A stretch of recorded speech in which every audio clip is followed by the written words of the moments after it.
When it comes to the content on your website, it revolves around displaying some type of widget. And a widget can range from anything from text to a blank product listing to decorated product categories. Now there's over 30 plus widgets available that we can use to design the content on our site, and it's important to understand how each of these widgets work. First, it's important to understand that within the basics, we have the ability to add a column, or essentially how many different columns or rows we want to then display different widgets. If I've dragged a 2-column widget over here, I could then come over to widgets and then start adding, whatever kind of widget I want to the column or the amount of rows. But the widgets themselves, so let's go over them. First, we have text. Text is exactly what you would think about. It's like adding paragraph text that we can then format how we want it to be displayed. Forum. A forum allows us to collect information from the customer by having them fill out essentially a questionnaire, whether it be contact or requesting a quote. A spacer allows us to create a gap between content. A divider is a lot like a spacer, but instead of just being blank space, a divider actually uses a line, and then that line we can control the thickness, the type, and so forth.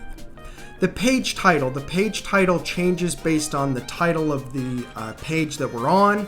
This allows us to automatically create a auto-generated title.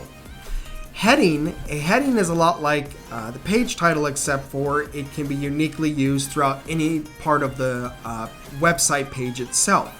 A heading is a lot like the text, except text is more paragraph versus heading is more like a title.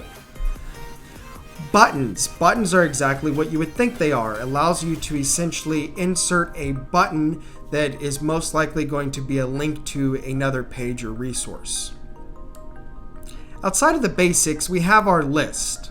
Now the lists revolve around listing either blank products, designs, or pre-decorated retail products that are being sold.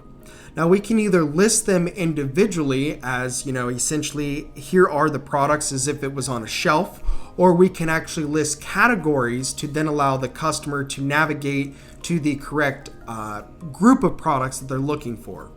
So again, we have the listings up top, or we actually have the categories, and then once we add the widget, we have several different configuration settings that we can configure. Within the media, we actually can add images, videos, sliders, or even an image gallery.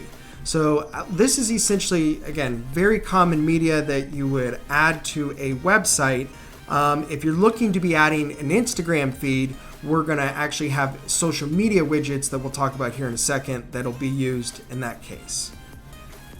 As far as business widgets, we can display different logos, whether they're payment logos or the software itself. We can add a login, newsletter, shopping cart, or even a map to show our geographic location. Within the social, we can add a Twitter feed, Instagram gallery, or social network links. Again, these are pretty self-explanatory and allow you to really be branding your website.